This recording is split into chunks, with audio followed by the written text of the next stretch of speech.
What if the real curse never came from the videotape, but from the mind of the person who survived it? Claire thought everything was over after escaping the nightmare. But the silence inside her house now feels more terrifying than the curse itself. Every television screen looks alive. Every phone call sounds like a warning. And every sleepless night pulls her deeper into a psychological horror she can no longer control. This is no longer just a supernatural story about fear, static, and cursed images.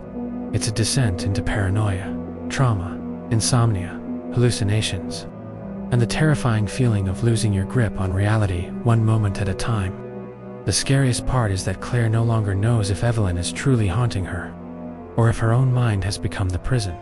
And as the nights grow colder, the shadows darker, and the sound of television static starts appearing even when nothing is turned on, the line between supernatural horror and psychological collapse begins to disappear completely, because surviving the curse may have been the beginning of something far worse. And what Claire experiences next becomes almost impossible to explain. At first, Claire tried to convince herself that everything she was feeling was normal. After everything she had seen, after every horrifying image burned into her memory, maybe the fear was just trauma refusing to disappear.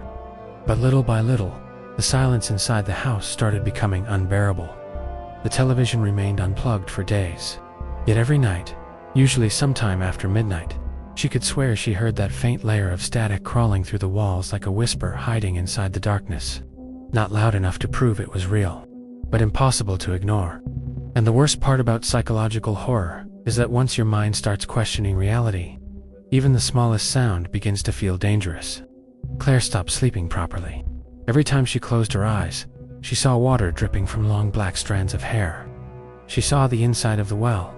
She saw Evelyn standing motionless in impossible places, watching silently without blinking. Sometimes it lasted only a second. Other times, she would freeze completely, unable to move, staring into empty corners of the room while her heartbeat pounded so hard it felt painful. The nights became longer than the days. Claire started covering every television screen in the house with blankets because the reflection alone made her uncomfortable. She avoided mirrors. She unplugged the phone more than once, but somehow, even in total silence, she still imagined hearing it ring. That sound followed her everywhere. While washing dishes, while trying to sleep, while standing completely still in the hallway at 3 a.m, convincing herself she was only being paranoid. But deep down, she knew something inside her was changing. Trauma was turning into obsession. Fear was becoming part of her routine. And the terrifying thing about paranoia is that it doesn't arrive all at once. It grows slowly, almost invisibly, until the person no longer remembers what peace felt like before the fear began. Lucas noticed it before anyone else did. Children always notice the silence adults try to hide. He watched Claire stare at turned-off televisions for several minutes without saying a word. He noticed how she jumped every time a phone vibrated, how she stopped opening the curtains because she hated seeing reflections on the glass during rainy nights. Even her face looked different now. The exhaustion under her eyes, the distant look, the way her hands trembled whenever static appeared accidentally on a screen. Claire kept telling herself she was protecting Lucas from the horror. But in reality, she was slowly isolating herself inside it. And once fear becomes isolation, the mind begins creating horrors, even in places where nothing exists. One night, unable to sleep again, Claire walked toward the kitchen after hearing what sounded like water dripping somewhere inside the house. The hallway was dark, except for a weak blue glow flickering from the living room. At first, she thought she forgot to unplug the television, but as she slowly approached the room, her breathing becoming heavier with every step, she realized something far worse. The television was still disconnected from the wall, yet the static was alive across the screen anyway. Claire stood frozen in the middle of the living room, staring at the disconnected television as static pulsed violently across the screen. The sound was low, almost whisper-like, but inside that silence, it felt deafening. Her first instinct was denial. Maybe the power cable wasn't fully removed. Maybe exhaustion was making her imagine things again. But when she slowly reached for the loose cord lying on the floor and realized it truly wasn't connected to anything, something inside her chest tightened in a way that words couldn't explain. Fear changes when logic stops protecting you. That's the moment psychological horror becomes personal. Because once reality breaks even a little, the mind begins searching for danger everywhere. Claire stepped backward carefully, unable to look away from the television. And then, for a split second, the static shifted. Not enough to form a clear image. Just enough for her to think she saw wet strands of hair moving inside the screen. That night, she didn't sleep at all. In fact, sleep itself had started feeling dangerous. Every time Claire drifted close to unconsciousness, the nightmares returned immediately, sharper and more realistic than before. She no longer dreamed normally. It felt more like reliving memories she never escaped. The sound of dripping water echoed constantly inside her head. Dark hallways stretched endlessly around her. Sometimes she saw Evelyn standing silently at the foot of her bed. Other times, she saw the well opening beneath her feet, while invisible hands pulled her deeper into darkness. And the terrifying part was how real it all felt after waking up. Her body remained tense for hours afterward, as if the nightmares were leaving pieces of themselves behind inside the room. The line between dream and reality was beginning to dissolve. Claire tried keeping lights on during the night, hoping brightness would make the fear disappear, but insomnia changes people slowly. After several sleepless nights, the human mind starts becoming fragile in terrifying ways. She forgot simple things. She lost track of time. Sometimes she entered rooms without remembering why she walked there in the first place. Shadows in the corner of her vision started moving too quickly. Reflections looked wrong. The static sound never completely disappeared anymore. It existed underneath everything like background noise hiding behind reality itself. Even the rain outside sounded distorted now, almost synchronized with the crackling whispers from television screens. Lucas became increasingly quiet around her. He watched Claire carefully without asking questions, almost as if he understood something she didn't. One morning, while she stood exhausted in the kitchen, trying to drink cold coffee with trembling hands, Lucas calmly slid one of his drawings across the table toward her.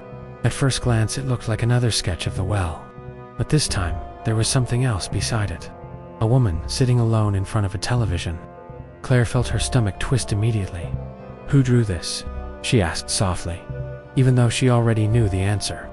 Lucas looked at her for a long moment before speaking in almost a whisper. "She doesn't want you to sleep." Those words stayed inside Claire's head for the rest of the day, because deep down, they confirmed something she had been too afraid to admit. Evelyn wasn't just haunting the house anymore. The curse wasn't staying inside videotapes or televisions. Somehow, impossibly, it felt closer than that now. More intimate, more invasive. Like it was learning her fears, adapting to them, feeding on isolation and exhaustion until her own thoughts no longer felt safe. And later that same night, while Claire sat alone in darkness, trying desperately to stay awake, the unplugged telephone beside her suddenly began to ring. The ringing sound cut through the silence, so suddenly that Claire almost stopped breathing. The telephone sat disconnected on the small table beside her, the loose cable still hanging toward the floor exactly where she had left it earlier that evening. Yet the sound continued, loud, mechanical, unnatural. Every ring felt slower than normal somehow, stretched out like the house itself was listening. Claire stared at it without moving, her exhausted eyes fixed on the trembling receiver as cold panic spread through her body. This was no longer simple paranoia. Fear becomes something entirely different when the impossible starts behaving like reality. And in that moment, sitting alone in darkness with an unplugged phone screaming beside her, Claire realized she had reached the point where logic no longer protected her mind. She finally grabbed the receiver with shaking hands. The ringing stopped instantly. Silence flooded the room again so hard it almost hurt her ears. For a few seconds, there was nothing. No voice, no breathing. Just static crawling softly through the line like distant rain. Then came the sound of water dripping. Slow, hollow, rhythmic. Claire felt every muscle in her body lock, because she recognized it immediately. The same dripping sound from her nightmares. The same sound echoing from inside the well. She pulled the receiver away from her ear, terrified, but before she could hang up, a weak, distorted whisper slipped through the static. "You still hear me?" Claire dropped the phone violently onto the floor and stumbled backward into the wall, breathing harder than she had in years. Her vision blurred for a moment as panic overwhelmed her completely. But what made the situation even worse was the realization that the voice didn't sound angry. It sounded calm, patient, almost intimate. as if Evelyn no longer needed to chase her because she already existed somewhere inside Claire's thoughts. Psychological horror becomes unbearable when the threat stops feeling external. And Claire was beginning to understand that the curse wasn't simply haunting her house anymore.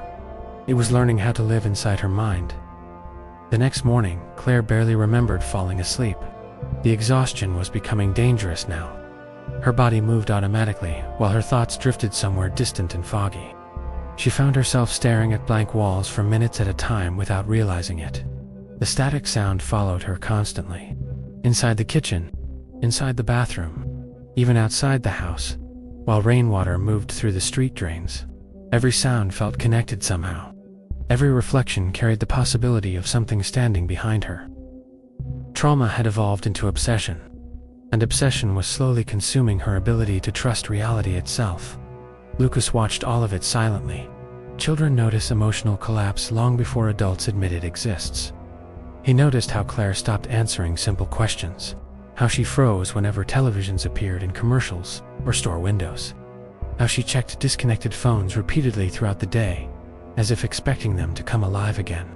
But the most disturbing part was that Lucas himself no longer seemed afraid. If anything, he looked strangely familiar with the atmosphere growing inside the house. One evening, Claire walked past his bedroom and noticed him sitting on the floor, surrounded by dozens of drawings. Pages covered in dark circles, black water, distorted faces, and tall shadowy figures standing near televisions. But in the center of every drawing, no matter how chaotic the image looked, there was always the same detail repeated over and over again. A woman sitting alone in darkness while something watched her. From inside the screen, Claire couldn't stop staring at the drawings spread across Lucas's bedroom floor. There were too many details for them to feel random.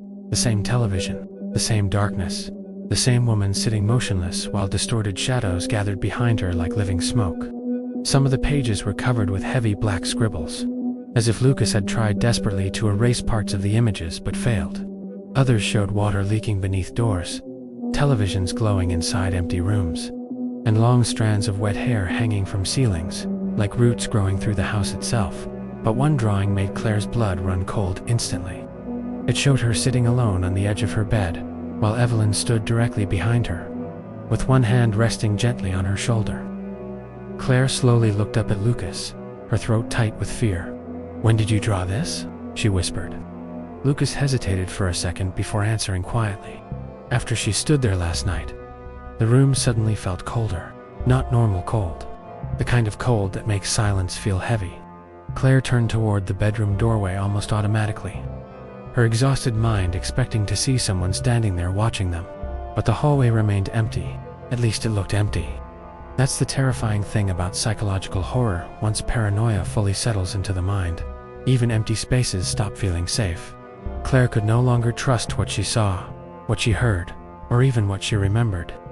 Reality itself had become unstable, and the deeper her insomnia dragged her into exhaustion, the more invasive the hallucinations became. That night, Claire tried forcing herself to stay awake again. She sat in the living room, surrounded by every light turned on in the house, gripping a cup of coffee that had already gone cold hours earlier. The television remained unplugged, covered with a thick blanket. Yet she still couldn't stop looking at it, waiting, listening. Outside, rain hammered softly against the windows, while the digital clock beside her blinked past. 2:47 a.m., then 3:06, then 3:19. Time felt distorted now, stretched thin by fear and sleep deprivation. Her body ached with exhaustion, but every time her eyes closed for even a second, flashes of horrifying images burst through her mind immediately. Water, static, the well, Evelyn's pale face hidden beneath soaked strands of hair, and then Claire heard movement upstairs. At first it sounded soft, almost careful, bare footsteps crossing the hallway slowly. Lucas's room sat directly above the living room, and for a moment, Claire assumed he had simply gotten out of bed. But something about the rhythm felt wrong, too slow, too deliberate. She stood carefully, her pulse instantly accelerating as the footsteps continued moving across the ceiling overhead. Step drag, the sound stopped directly above her. Silence swallowed the house again. Claire looked toward the staircase, breathing shallowly now, every instinct inside her screaming not to go upstairs. But fear and curiosity are deeply connected. The more terrifying something becomes, the more impossible it is to ignore. She grabbed the flashlight from the kitchen counter and slowly climbed the stairs. Each wooden step creaked loudly beneath her feet, while shadows stretched unnaturally across the walls around her. The hallway upstairs looked darker than before somehow, despite every light still being turned on. Claire moved toward Lucas's bedroom first and pushed the door open carefully. He was asleep, completely still beneath the blankets. The drawings remained scattered across the floor, exactly as they were earlier. Nothing appeared wrong. Relief almost reached her chest for a moment. Almost. Then she noticed the television sitting in the far corner of the room. The screen was black, unplugged, silent, but slowly, impossibly, water began dripping from the bottom edge onto the wooden floor. Claire froze in the middle of Lucas's bedroom as droplets of dark water continued falling from the unplugged television onto the wooden floor. Drip, drip. The sound echoed unnaturally through the room, slow and hollow, identical to the noise she heard inside every nightmare. Her flashlight trembled violently in her hand, while Lucas remained asleep behind her, breathing softly beneath the blankets, as if none of this existed. Claire wanted to wake him immediately, grab him, leave the house, and never come back. But fear does something terrifying to the human mind. Sometimes it paralyzes before it protects. And in that moment, staring at water leaking from a dead television screen, Claire felt trapped between reality and hallucination, unable to trust either one anymore. She stepped closer carefully. The screen remained completely black, reflecting only fragments of the room around her. But as she moved nearer, the reflection changed slightly. At first it looked like static distortion crossing the glass. Then it became something worse. A silhouette standing behind her, tall, motionless. Claire stopped breathing instantly. Every muscle in her body tightened as cold panic spread through her chest. Slowly, almost mechanically, she turned around, expecting to see Evelyn standing inside the room. But there was nothing there. Only darkness stretching across the hallway outside Lucas's bedroom.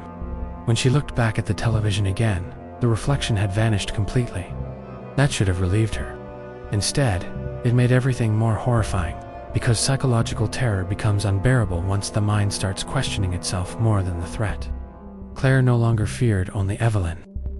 She feared her own perception, her own exhaustion, her own memories.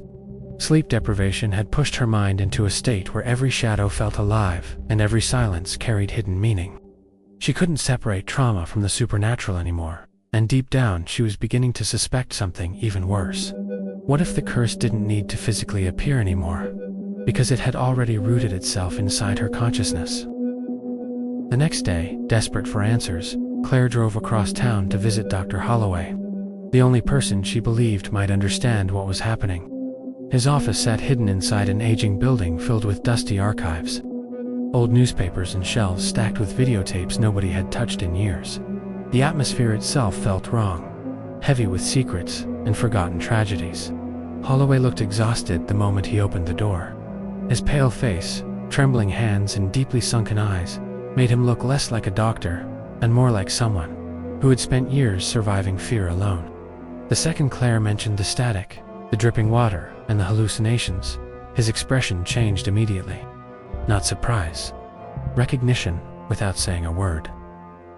Holloway walked toward a locked cabinet and removed several old files covered in faded stains and handwritten warnings.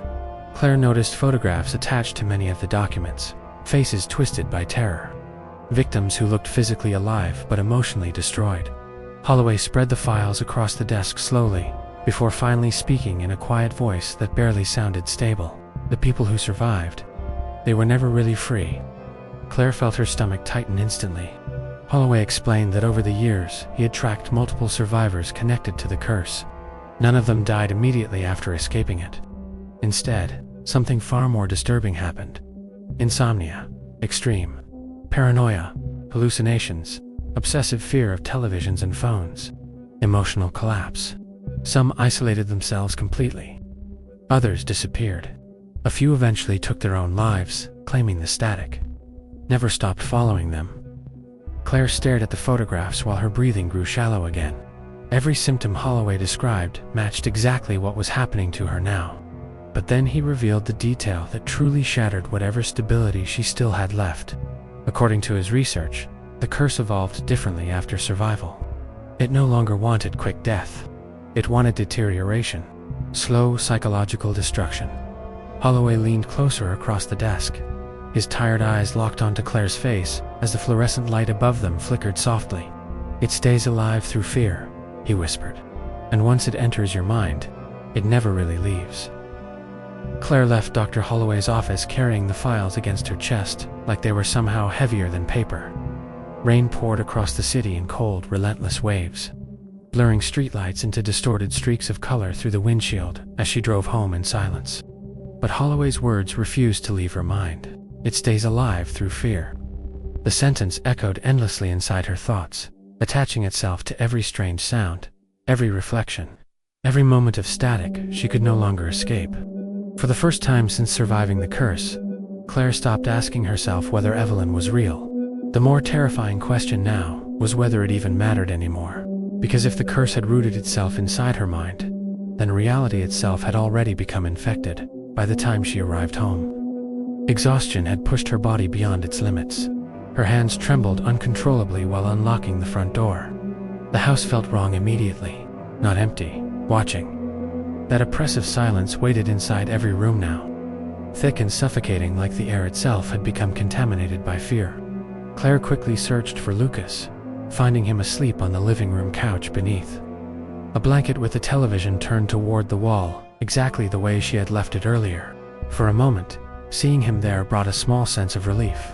But relief doesn't survive long inside psychological horror, because once paranoia fully takes control, peace itself starts feeling suspicious.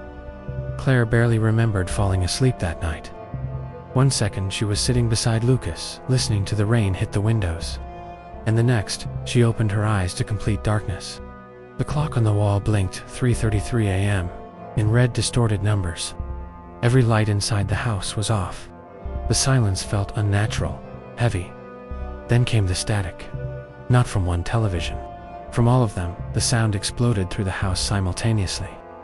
Violent waves of crackling noise erupting from every room at once. Claire jumped to her feet instantly, panic flooding her body as pale blue light flickered beneath doorways and down the hallway walls. Every television had turned on by itself. Static filled the entire house like an electrical scream. Lucas woke up terrified on the couch while Claire stumbled toward the nearest screen and ripped the power cable from the wall. Nothing happened. The static continued. She grabbed another television. Then another, unplugging everything she could reach, while the sound only grew louder around her. It felt alive now, aggressive, pulsing through the walls like something feeding on her panic. And then the images began appearing inside the static. Brief flashes at first, a dark well, water rippling in blackness, wet hair dragging slowly across the floor. Claire froze completely when Evelyn's face suddenly appeared for less than a second on every screen at the exact same time. Pale skin, hollow eyes, motionless, watching. Lucas screamed behind her, but Claire couldn't move anymore. Fear had consumed her so completely that her body stopped responding. The static sound deepened, distorting into something almost human beneath the noise, whispering, breathing, laughing, softly somewhere inside the signal. Then every television screen in the house went black simultaneously. Silence returned instantly. Claire stood motionless in darkness, unable to breathe properly, her pulse pounding violently inside her ears. Slowly, one by one, the televisions turned back on again. But this time, there was no static. Only a single image displayed across every screen in the house. A live view of Claire standing exactly where she was at that moment, inside the living room. The angle came from behind her, as if someone or something was standing only a few feet away, watching her directly from the darkness. Claire felt every drop of blood drain from her face as she stared at the televisions surrounding the room. On every screen, the same image repeated endlessly. Her own body standing frozen in the living room, while a dark figure slowly emerged behind her from the shadows. At first the shape looked distorted, almost hidden inside the grainy interference of the image. But little by little, The outline became unmistakable. Long wet hair, pale skin, a motionless posture that felt less human and more like something dragged out of a nightmare. Evelyn wasn't peering through the screen anymore. Somehow, impossibly, she already existed inside the room. Claire wanted to turn around, but fear rooted her to the floor, because deep down, she already knew what she would see standing behind her. Lucas whispered her name softly from the couch, his terrified voice barely audible over the faint electrical hum still vibrating through the house. Claire finally forced herself to move, turning slowly toward the darkness behind her. But there was nothing there, no figure, no movement, only the empty hallway stretching into silence. Yet, when she looked back at the televisions, Evelyn was still visible on every screen, standing closer now, almost touching Claire's shoulder from behind. That was the moment everything inside her finally broke.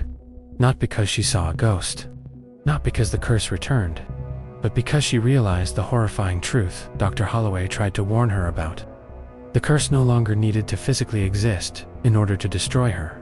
Fear itself had become the prison. Claire collapsed to her knees, covering her ears as the static slowly returned. Softer this time, almost comforting in a terrifying way. The sleepless nights, the hallucinations, the paranoia, the isolation, none of it was random. Evelyn had never simply haunted survivors. She consumed them emotionally, piece by piece, until reality itself became unstable. And the more Claire tried to fight the fear, the stronger the curse became inside her mind. That's what makes psychological horror so terrifying. Sometimes the monster doesn't kill you.